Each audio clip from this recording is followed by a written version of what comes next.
I'm Gidon Berman of Naale Elite Academy. Stay tuned. Taped with Rabbi Doug is next. We're gonna see Rabbi Doug. We're gonna see Rabbi Doug. We're gonna see Rabbi Doug on your TV tonight. But Daddy, I want to watch Monday Night Football. Forget about Monday Night Football. There's no other thing we're gonna watch on Monday but Rabbi Doug. Yeah, Rabbi Doug on TV tonight. We're gonna see Rabbi Doug. Oh, everybody talk about Doug. Shalom and welcome to Taped with Rabbi Doug. Glad you could be with us today. My guest today is Yeshayahu Yechieli. Baruch haba. Welcome to Chicago.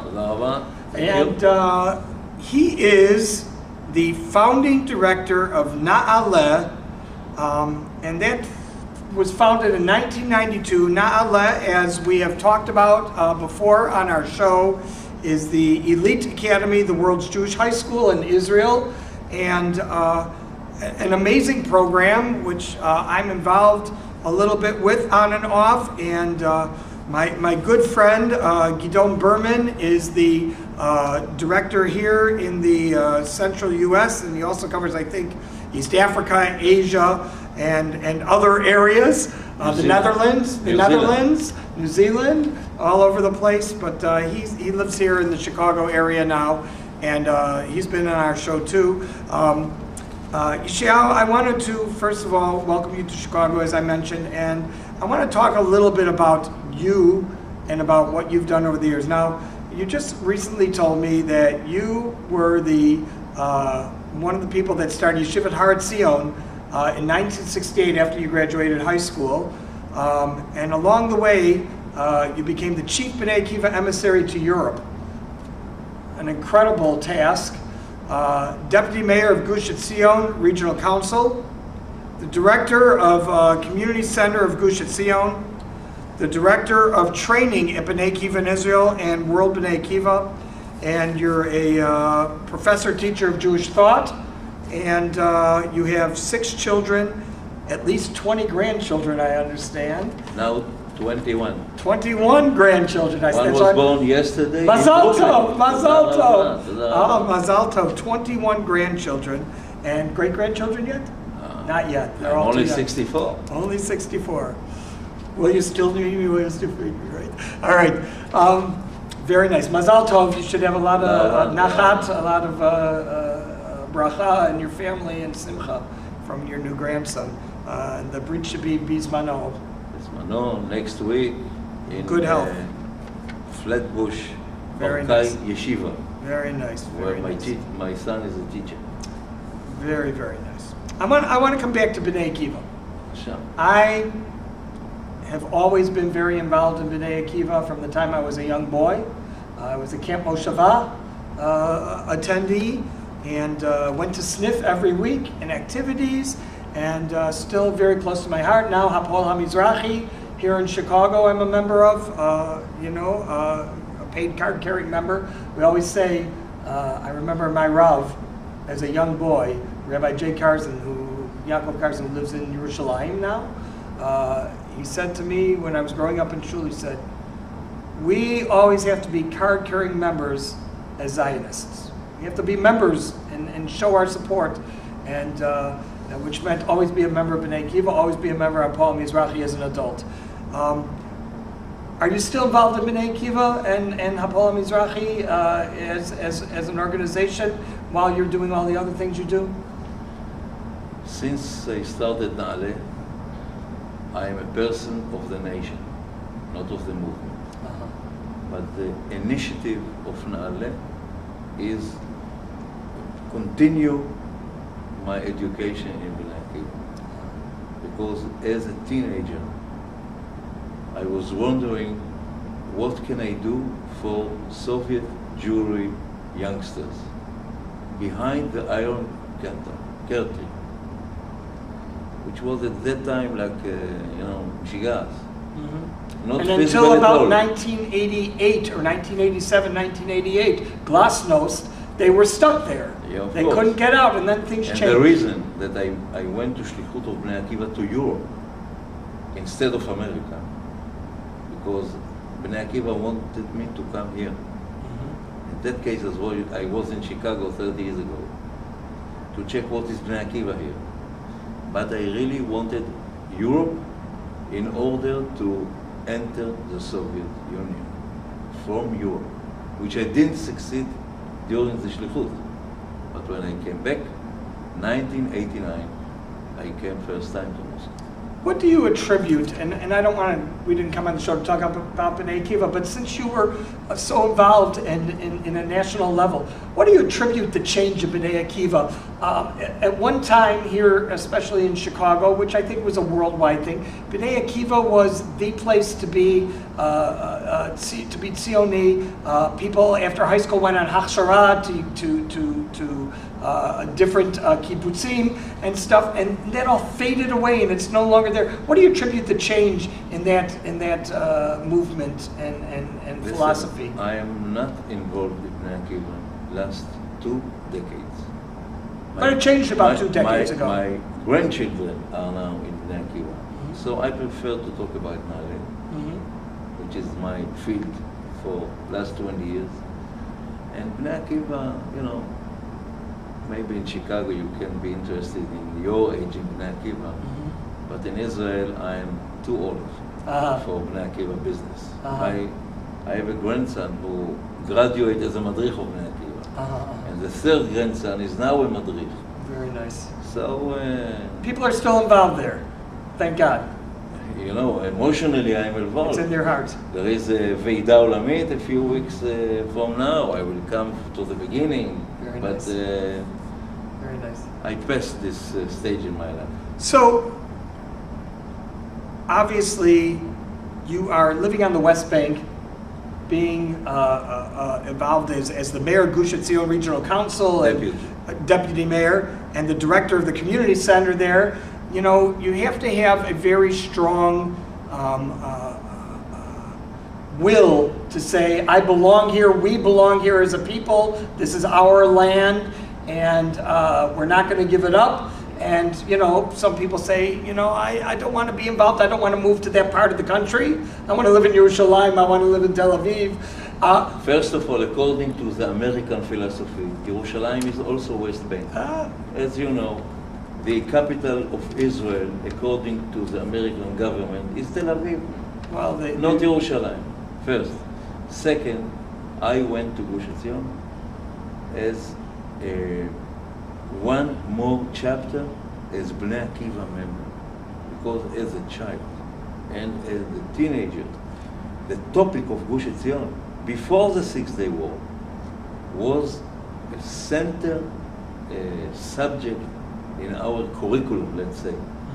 We used to make at least one machaneh every year about the story of Gush Etzion. 4 settlements, 3 of them religious, Bnei Akiva, one of them, HaShomer HaTzair, lived together and finished together with a very, very big tragedy.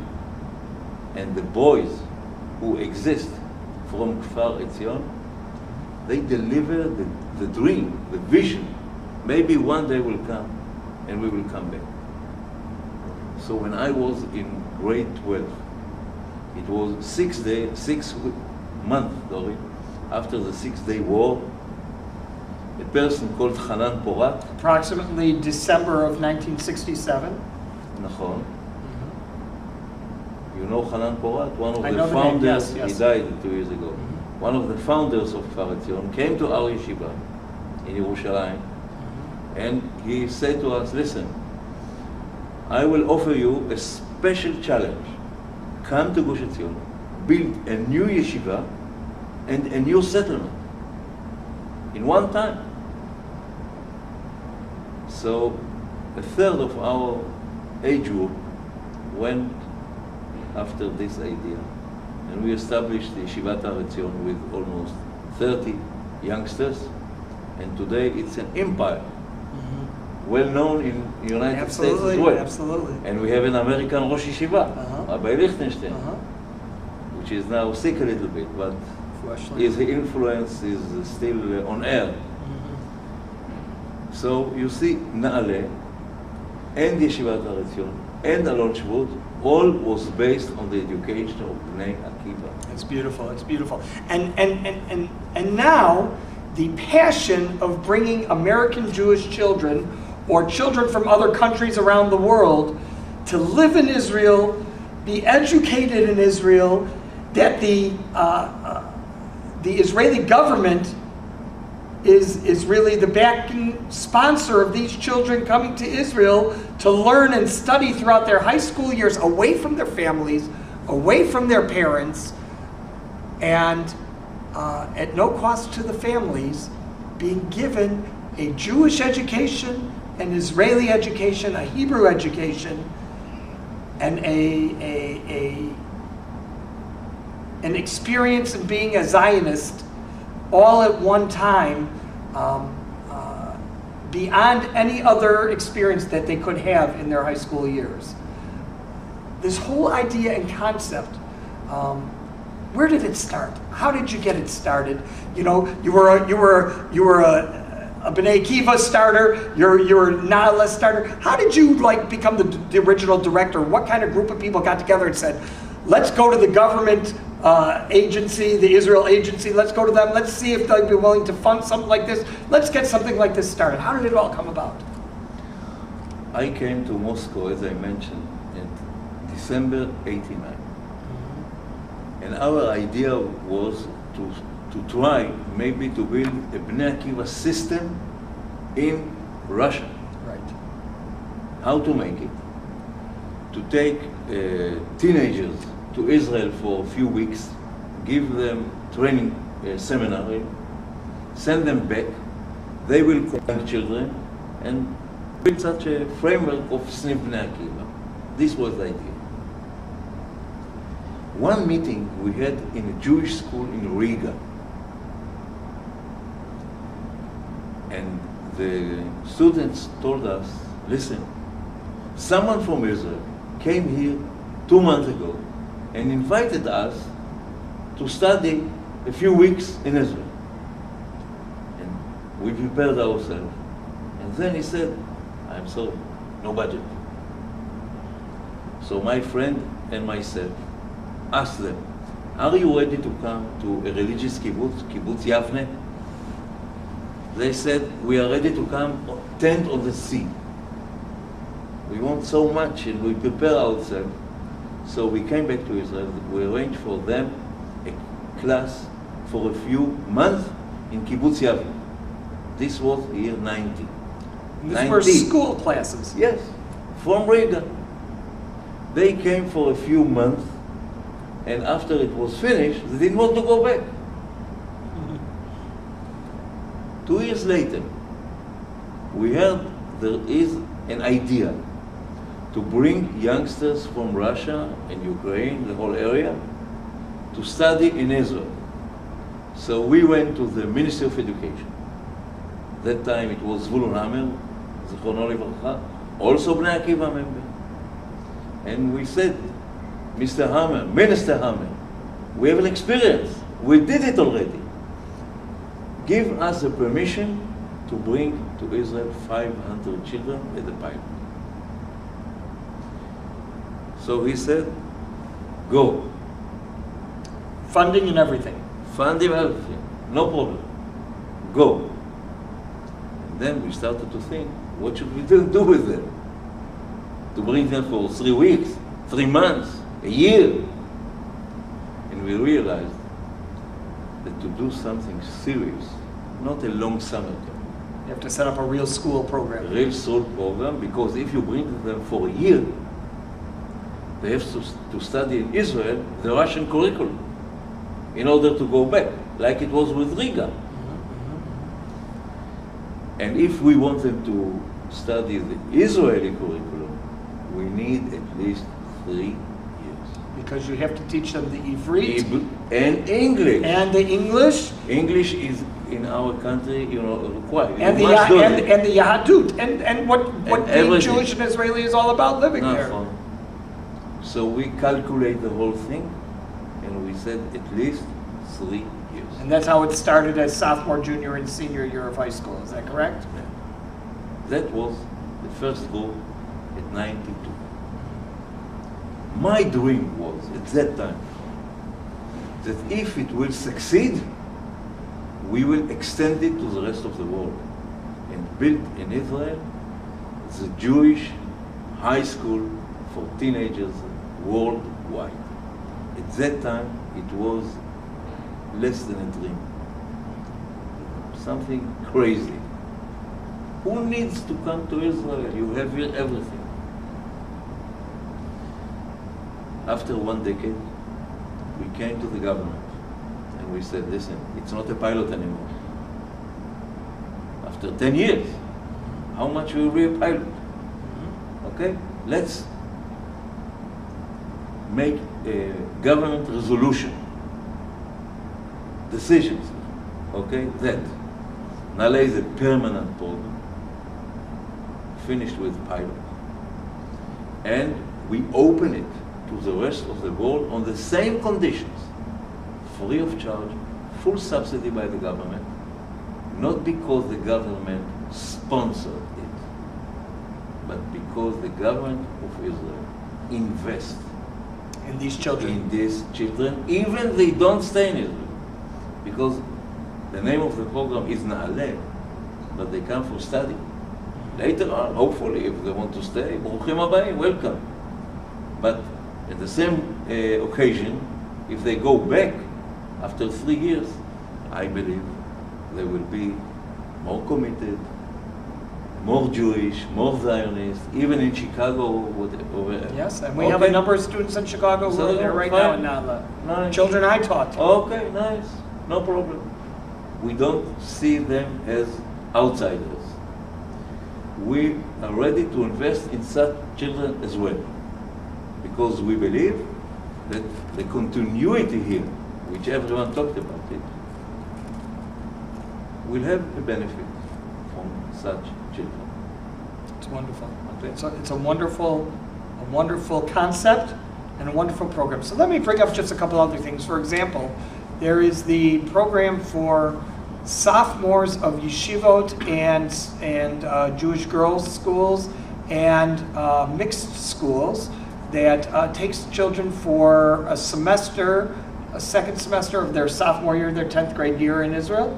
Then there's the Alexander Muss High School where people come for a quarter, or usually the families send them, and I believe they do pay tuitions for these programs. They're not covered by the government.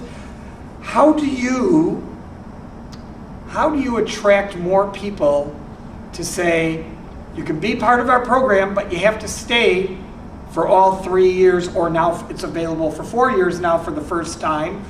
You can come your freshman year, your 9th grade year.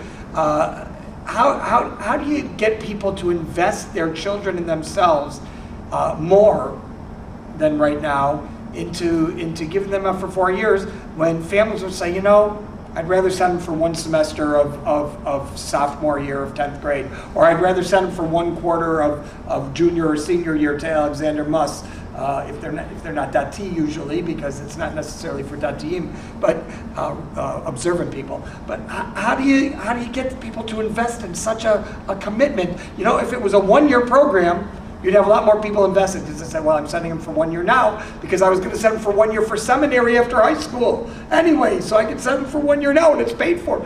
How do you get people to invest into 3 or 4 years of living away from their families at such a young age? First of all, I want to say that I appreciate all the programs. הרבה דרכים למקום. There are many ways to see, to inspire. Look. Okay. It's okay with us. But to compare is like to compare between the NBA and the local high school league. basketball league. Okay, nothing to compare. We don't convince anyone. We tell a story. Listen, there is a phenomenon. You have the option. You want it.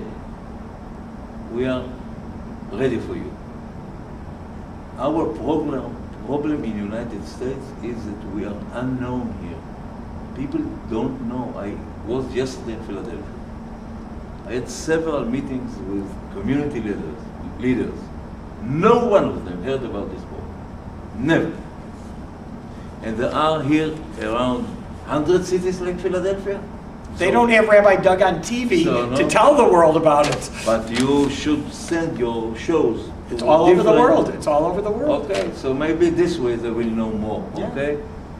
Now, in the most areas of United States, the Jewish daily education, if there is, and if they can afford it, finish at grade 8. No high school. In most Most communities. smaller Jewish communities, that Okay. is true. So we offer them, listen, you want continuity? Send your children to Israel. First of all. Second, the age when a child builds his identity is not before bar mitzvah, It's right but post. after bar Right mitzvah. post bar mitzvah, correct. So as the rabbi of Edgeware, London, that welcomed me when I came in Shlichut, and he said to me, normally bar mitzvah should be the entrance to Jewish life. Here is the exit. I don't know if in America it's the same. Well, it is the same Anyway. in a lot of ways, but you know, the problem is in America, if you're not in a affluent Jewish community of sorts, when I say affluent, I don't mean money, but I mean affluent as far as people involved in their Jewish community, you find that it ends at bar and bat mitzvah. You find that the Jewish education Okay. ends at bar and bat mitzvah. In the communities such as New York, Los Angeles, Chicago, Detroit, where you have very large Jewish populations, you have Jewish high schools, and the course. children continue on to Jewish high school. But in the smaller cities, where there are only 1,000 Jewish people or so, you don't see the Jewish high schools because they don't have the support for. For example, we have a city just 3 hours from Chicago in Illinois, Moline, Illinois. And Moline, Illinois has a college there, and it has a lot of Jews there, but it doesn't have a Jewish day school. But we have another city about 2.5 hours away from Chicago, and there they have a Jewish day school still, but the Jewish day school doesn't go beyond elementary school. Okay, so- And it also is a school town where there's a lot of Jewish people. So you know, it just depends on No, where it that's- is, and that's when people start looking, as you said, for something more for their children. So because of that, we have an offer. We have an offer. At the age that you want your child to build his Jewish identity, and the Jewish school disappear, we offer him a Jewish school in Israel. I believe it's very hard to send a child at this age so far. There is a price for it in terms of family daily life. But the paradox is that sometimes when your child is not at home, you know about him much more than when he is at home. Why? Because parents are busy, children are in Facebook, and they send WhatsApp each other. Yeah. When you are in another country, they used to send very detailed letters because they want to share with their parents their experience about what they study, what is difficult, what is not difficult, how is daily life, how is everything. And then the opposite. The parents don't have time to give a detailed feedback. So they say, nice, good, you're a good boy. Yeah. And then the boy said, listen, my father, I sent you a 3 pages letter and you send me 2 sentences. Be involved. This is a paradox of being far but near. I love Because it. sometimes your child is near but really far. And it's different from like the Haredi community, who will send their kids sometimes for high school away to the yeshiva, but they'll bring them back on an airplane because it's only an hour away by airplane where they send them, or 2 hours away. And it's different when you Listen, make that commitment to send someone to Israel But away. when you save 3 years tuition, you can bring your child every month here. That's right. And you can visit him That's every right. 2 months, depends on mileage. That's As, amazing. People Very true. used to say. Very you know, true. there is a family in Pittsburgh and sent 5 children to Naale. Chabad family, 5 children, 3 years tuition, together it's 15. to calculate Yeah, it's how amazing. much he saved this family. It's amazing. It's amazing. Okay. I am here with Yeshayahu Yechieli, the director of Naale since its foundation in 1992. You're here on Taped with Rabbi Doug. We'll be right back.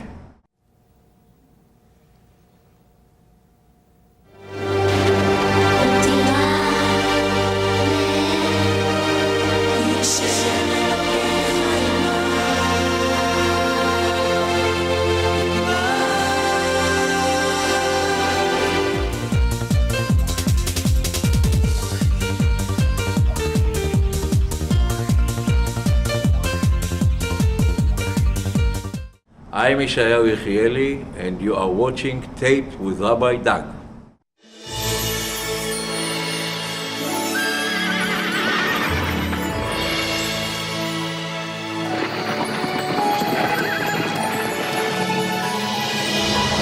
Once they've outgrown their toddler seat, they're still not ready for adult safety belts alone. 4'9" is the magic number. Until then, kids need a booster seat. Make sure your little pumpkin gets there safely. Visit boosterseat.gov.